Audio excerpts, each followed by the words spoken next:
Well, let's get into it. The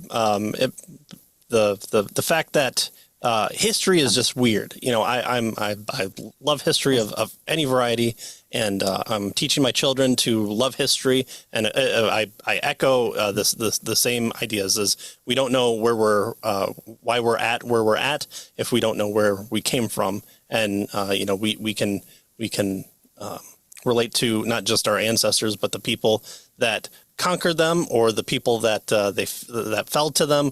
And so just reading about specific war battles and how, like, my own grandfather was in the African trenches being shelled by the Germans, and he jumped into a foxhole and cut up his feet and won his Purple Heart that way. And when he came out of the shelling the next morning, there's an unexploded bomb right in front of him. And if that would have exploded, I wouldn't be here, and none of his generations would be here. And so it's amazing to think about those moments. Or in the Civil War, two men are overlooking a battlefield, and they pull out a satchel to smoke cigars that they see. And there are the plans to the next battle that Lee's going to engage in. And if you were to write this in a movie script, people would say, well, this wouldn't happen. This is so stupid. None of these coincidences happen. None of these weird things occur. But when we do, when we can't make up history, and we just let it unfold and let it speak for itself, and realize that, World War II did not only just start on December 7th, 1941 for America, but we can go all the way back to Japan's isolation, or even more so, and realize how interconnected everything is. So I always try to teach, and this is controversial, but I stand by it because I really hate this guy, that World War II started when Woodrow Wilson signed the Treaty of 1919. He's the reason World War II, in my opinion, occurs. And I know there are other people that are bad, but I put it all on one man's feet, and I will carry that prejudice with me. Hating Woodrow Wilson should be a rite of passage for every a person. So yes, I'm with you there. And there's more reasons to hate him, to the point of throwing him out of office even again. So, but I think the Catholics have this nice process of burning people in effigy. I think it's ridiculous. But if there was one person we might make an exception for, for me, it's Woodrow Wilson. There you go. All right. So when I brought the topic to you, what came to mind? All right. So it's funny because we just put out a deep dive. It's for these episodes. Normally, if you do listen to Revive Thoughts, sermons of the past, but we have these certain episodes where we'll take on a subject, very specific subject that usually is very much untouched by other people, especially Christians. We really want to dig into history from the perspective, I'm a believer, so what's happening here from a Christian perspective? And we just put out an episode on the Taiping Rebellion, very understudied subject. People, I don't know why Christians don't study this.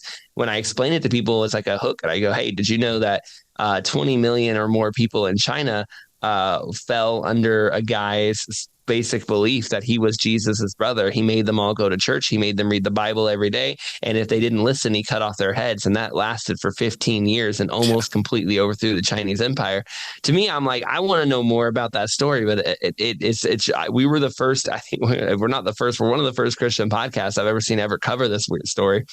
That story is one of the most coincidence-ridden stories of human history. And you might say, give me some examples. There are so many examples, it's almost difficult to start them. I mean, there's moments where at one point, the guy who leads it, I won't spoil it, but I'll just say he gets into some trouble. His older brother gets let off for reasons unknown to anybody. And this older brother will try to start the same kingdom again 30 years later and also get let off for reasons unknown, and will manage to it's just crazy stuff like that. Where you're like, how many things can go weird in this? At one point, a general will break out and go down to Taiwan. He'll become like a bandit, to Vietnam. He'll become like a bandit king. Then the Vietnamese will make him their official soldier against the French. He'll eventually have to leave. He'll go to Taiwan, where the Japanese are invading, and he'll end up leading the very people that once tried to kill him in the war against Japan. And it's just like, what in the world kind of story is this? So that I can't even begin to do it justice. You just have to go listen to it.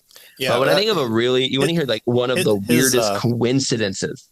Oh, go ahead. Oh, I was just going to say, I remember that episode, and listening to the person that kind of gave him scripture resources, and you're like, Oh yeah. is it good that he might not have gotten the gospel, or is it weird how he got it too? Because where he got his material from, he just seemed to imagine almost a tract. And we kind of throw those by the wayside and think nothing of them, or think of them as a useful kind of, here's the basics of the gospel. But from this tract, he convinces himself, right, that he's like almost this demigod to lead the rebellion. And from there, you're just like, wow, what would have happened if this one person didn't meet this one person on almost literally a road and give him this tract that he took and ran with it, literally.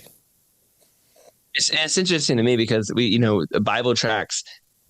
Two of the most important people that ever lived in China's history, this guy, Hung Shu-chuan, and then Hudson Taylor, both had their interactions with God through a Bible tract. Hudson Taylor, a Bible tract was handed to him. It brings him back to Christ, and he goes to become a missionary in China. Yay. But this other guy gets his tract and convinces himself he's Jesus' brother. And it's just, like you said, it's just this crazy moment where, like, look at these two people showing up in China around the same time. Both of them will impact China for eternity.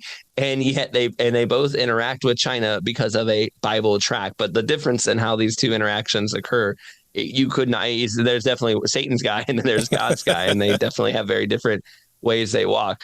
So that one, I love that story because it's just full of weird stuff. But I do remember after we finished recording, I was just like, to my co-host Joel, like, you could not write that movie because no one would believe that movie was real at all.